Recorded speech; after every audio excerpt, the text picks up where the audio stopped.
Secrets of Pompeii. So you guys have been a band that I've been sort of looking to get on board with for a while and do a feature on. So thank you for the access. No worries. I've been to Pompeii. I didn't find any erotic secrets. What I was saying, if I missed something, or let me down. I'm going next month. Oh really? You're killing it for me already. It's great, don't worry. But yeah, erotic and secrets were and Pompeii. It was kind of a hard fit together. So well, that's the secret part, though, isn't it? Right. So the name comes from my late grandfather gave me a book when I was 15, and it was called Pompeii, the Erotic Secrets. Oh, why? And he says, "Don't tell your mother." So. Great, you open it up. It's rubbish, it's all mosaics, but you know, yeah, there was apparently a lot of kind of seediness and debauchery in Pompeii. So. My granddad never gave me things like that. I call his granddad. So introduce yourself, guys, and for everybody, and the roles in the band, what you guys do. I'm Sean, I play guitar.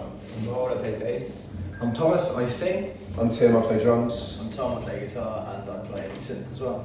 Excellent. And we spoke about where the name came from. Is it fair to say that the sort of birth of the band was kind of your baby, Tom? Yeah, initially, yes. It started off kind of in my study. It's not my study, is it? In my kind of messy spare room. It's a dungeon. Putting some demos together. I was in a band at the time. It kind of fizzled out, and I knew most of these guys, and asked them individually, "Do you want to be part of this kind of new project?" And then they all said yes. And then Tom here answered the call of an advert that I put out there. Okay. So yeah. So did you guys actually, were you aware of each other beforehand, or there a few of you were? Us four were. Yeah.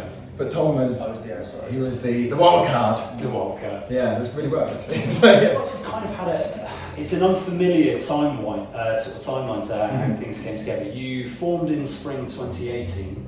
You didn't actually perform live anywhere until earlier in 2019. What was the reason behind that? What was the thinking? Well, we recorded our album before we played a live gig. Yeah, we kind of think things moved quite quickly, didn't they? Yeah. It seems to be working quite well. It actually felt like it happened quite fast, to be honest, and when you put it like that, it's quite shocking to how long that space was. Yeah, I mean, certainly speaking to and interviewing other bands, the way that things tend to be happening nowadays is that you've got that whole, do people still listen to albums? So a lot of the bands I'm talking to are releasing drip feeding, releasing single after single after single. That's the Maybe plan. you get an EP at the end of the year sort of thing. So for you guys to come straight out the gate with an album is fairly unusual. Chaos, chaos, chaos, whoa. You need to know we are alone. The universe is not your friend. At most it is ambivalent. Rudderless, utterly rudderless. Rudderless, utterly rudderless. I think, well, initially we just had some songs, we were like, well, let's get something recorded, and then, like, I don't think the intention to start with was, let's do an album. It was just more of, oh, well, we might as well do an album if we're going to record anyway. So, You write a lot of new material. Well, we all did. I think really initially it was let's hone these songs to play live, and then Tom runs Coach House Studios. Not far, down the road on Clifton. So we've got access to a studio. So yeah, Because we started Pirate, didn't we? We did, yeah. And Tom said, "Why are we doing this here? I own this studio. Let's rehearse. So you had the opportunity, get your own skills, get everything as you wanted, and then put it all together. Yeah, and so it was like, I think initially it was like, let's do an EP or singles, and it just built and built and built. We had more time to kind of put the songs in there. But yeah, next year we are very much looking to do the drip feed, and then end with an EP or album. So with the album itself, obviously debut album, Witness in the House of Pox, where did the name for that one come from? A mix of things really. It kind of comes from Shakespeare, a pox upon your house, but also the idea to bear witness, to watch the madness unfurl that is happening in the world today, etc. Yeah, we've already said, for the benefit of the tape, we're going to avoid politics. Yeah. I I asked you in our sort of correspondence while we were setting this up to describe what people can expect to see from you guys when they come to see you live, and it's one of the best responses that I've had so far. So, a passionately intense self-exorcism. This is a great response. Speaking for himself. I was about to say, who wrote that? Yeah, so certainly from the footage I've seen of you guys, so tonight will be the first time I've seen you live. So I know the tunes, but it's the first time I've seen you perform live. The footage that I've come across, you guys don't leave anything in the dressing room. It's kind of all out there. And then looking at your social medias, looking at the videos that you've done in terms of you're quite a visual band. Is that something that you've set out to be? Is it all when it comes to singing? It's not just about music. We want to have this stage presence. We want to have this sort of visual side of things as well. Yeah, I mean, I'm a huge David Bowie fan. Kind of stuff. I know you are as well, Tom. But coming from David Bowie, Peter Gabriel, put on a show, involved the art as well. I mean, we refer to it as art rock. I mean, we're very influenced by that old art rock kind of stuff, Velvet Underground and that. So visual and aural. Tom's quite infectious as well to see on stage, and he's all over the place. So I guess the rest of us kind of feed off that a bit as well, and it just all kind of lifts.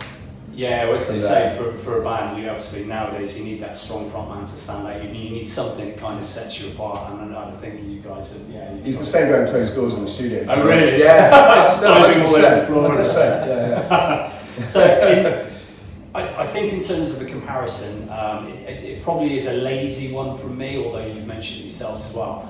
I would probably say that the band have a kind of Talking Heads, maybe a little bit of Franz Ferdinand thrown in as well. Yeah, I've heard that before. But is that something that's a fair comparison, or would you not want to be sort of boxed in and labelled that way? I think that's fine. Well, the first album, I personally listen to each track and come up with a different genre name for each thing, even though they're kind of tied together with the archness, with the angular sounds and things. Each song is kind of has its own little world, if you like.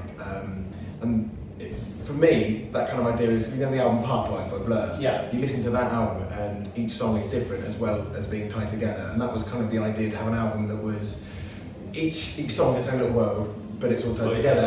And you see things like Franz Ferdinand, that angular kind of indie definitely enter some of the songs, like Stab the Hunchback. If I just stab the hunchback, stab the hunchback, stab the hunchback, stab the hunchback.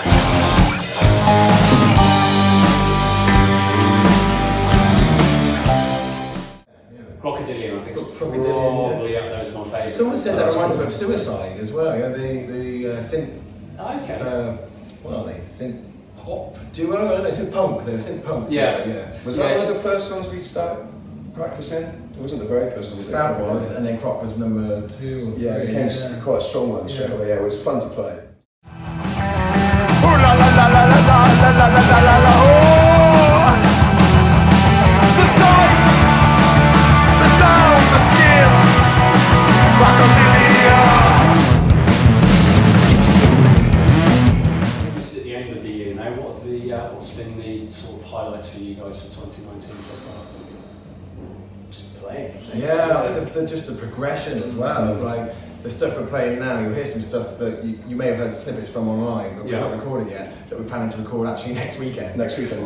For Drip Feeding next year, and we've become tighter as a band, but we're also kind of finding our own kind of niche and And everyone's having a bit more say than me, that you wouldn't be able to tell from this interview, but like musically, people are kind of putting their own kind of personality on things as well, which is really good. So it's a team effort in terms of... To start with, like Tom just goes, right, here it is, put it on the table, dealt the beats around, because were you using Ableton? And everything recorded, it was like, there's a drum beat to follow, and no strict rules. It was a fast track band, really. It was like just add water, we'll play these songs, and now we're actually kind of shaping them ourselves, and it's better as well, because when you're sitting there on your own, you've got no one to tell you if it's good or not, do you? Apart from yourself. So when you get other people involved, it must be nice now being on stage. You've got that immediate feedback from how things are performed. Yeah. And also these guys, they don't like it, they'll tell me. And so you kind of hinted at it there, but for 2020, what are the plans for the band? Yeah, drip feed. We've got. We're going to hopefully do 3 singles. Drip feed them throughout the year. We are looking to put a gig. Hopefully, but a tour together. A few gigs. Festivals. Yeah, Single gigs, but joined together. Exactly. Tour. Not around. Yeah. We haven't mentioned it, haven't we?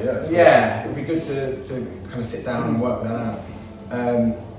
And some festivals, and an album at the end of those singles, loads of things. It'd be good to break into the festival circuit. I think that's where you can pick up loads of new fans. Absolutely. I mean, it's great seeing the same faces at your gigs. And you guys as well, I think, from the bits and pieces I've seen from the stage, but you would fit so well at festival level. Cool. So I think you're good on store. Last bit, it's going to be a fun bit. Going to be a little bit random. So there's going to be a ball involved. This ball will be thrown at one of you. You can all catch and stuff. Yeah, there's no. So whoever catches the ball, answer a question. Then feel free to give it to whoever you want in the band, and they get the next question at random. I'm feeling the pressure. So, in which case, so worst taste in music in the band. Who's got the worst taste? I probably we've all got quite a wide taste, I think. But I think I just went to Prague at the weekend for a trance event. So you nominate yourself? I'm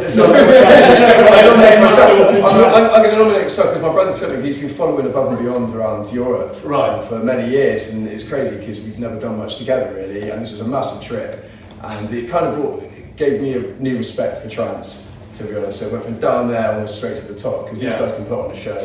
I went to the O2. It's still massive across Europe. Huge. I mean, there's 20,000 people at the O2, and it was incredible. It was really daunting actually to begin with. Lasers. Yeah, exactly. Lasers, flames. Like they got one of the best light shows apparently around. Awesome. They did, so that was fantastic. I'm gonna go Tommy. Ooh, okay, right. Who would you say Tom's the most likely to get arrested? You guys. Oh, that was quick. No debate. Next question is probably it would definitely be an accident. Mistaken identity. He'd have just gone too far once. I'm going to give it to Tom. Oh, thank you very much. Okay, best gig you've ever watched? Oh. As in, like, can it be on the TV or like on YouTube, or have you got to be In person. Yeah, in person. That's what you've ever Oh, you done. put me on the spot now. I think that's the idea. Last year, or was it the year before, maybe? I went to. I can't remember what it was called. I'm really bad. Basically, Nick Cave was playing. It was a festival in London, and Nick Cave playing. Nick Cave, yes, thank you. All Points East, and it was on the last year before. I'm not very good with things. Somewhere in the past. Yeah, Nick Cave. Yeah, I guess it's cheating because there's loads of people playing there, but Nick Cave was awesome. St Vincent was amazing. Yeah. And we saw a bit of Patti Smith. Yeah, it was fantastic. The festival was, and Shane as well. There was too many to choose from. That whole thing was like, It was Okay, right. Pass it on. I'm going to give it to let him go down the line. Okay, go down the line. So, worst driver in the band? Probably me. Just across the road, look at my car and you can tell. So, yeah. He keeps a plank of wood in the back so he cannot. Oh yeah. Sometimes my back wheel gets stuck, so I hit the back tire. Oh, that's awesome. It works. You're not using your car if you go on tour. Well, it's pretty much the He's He's also the only one who doesn't drink. Yeah, exactly. Okay, So we designated. I'll be the guy hitting the wheel. You can with the pole, it still works. No, just the chainsaw, just the leg bags and things. Very good. Okay, next up. So, most intelligent bandmate. Who would you stick up in front for mastermind out of the guys? It's should be probably good then. it's a toss up between the two Toms, I imagine. Preferably. I would have said him. Shall I just slide out this? Yeah, you can go. I'm going to let them share. Intelligence is a very subjective thing. It is intelligent, isn't it? Yeah. It's good to have two brains. Actually, Tim's quite emotionally intelligent. There's different types of intelligence. Christ. If you're in academia, if it's academia, then I think you. But if it's memory, it's obviously not me. Okay, next up. Who's getting the ball? I'm going to go long. 3 left. Oh! He's Right, the so worst catch. Random one. Celebrity crush. Nick Cave. Were you mesmerised at the same gig? No, I've been to numerous Nick Cave gigs, and each time he sort of does something to cheer you up inside. Somebody I've never seen live. Never seen. We live. bonded over Nick Nick Cave. Cave. Yeah. I suckered him in by mentioning Nick Cave in the advert, Yeah. and he was like, "Oh, I'll apply for this." So yeah. I'll be your Warren Ellis. Yeah. Right, 2 to go. Who's going to get the ball next? Let's do a random, whoever catches them. I don't know why. Edit. Worst thing about being in a band? I guess not having enough time to do everything Yeah. you want to do. Yeah. Especially when, like, it was alright when you were a teenager and stuff. You didn't have much, like, Life gets in the way. Yeah, definitely. So, I mean, we love to just be doing it every day. But, So you all still got full-time job this Yeah, yeah, for for sure, yeah. not yet. So, yeah, just not having enough time. Yeah, no, that makes sense. And who's going to get the last one? Go on, Molly. I've spoken. Right, so if you guys could play a gig, or if you could play a gig anywhere, any venue, anywhere in the world, where would you pick? Pompeii, we're doing it. Open air show. That would be amazing. That would be fantastic. Right, listen, guys, we're going to wrap it up. Taking up enough of your time. Thanks for really your time. looking forward to the show. Cheers, tonight. man. Yeah. And yeah, have a great one. We'll catch up with you guys in the future as well for your progress. Thank you, cheers. Cheers, guys. Then the child who has just dropped his ice cream.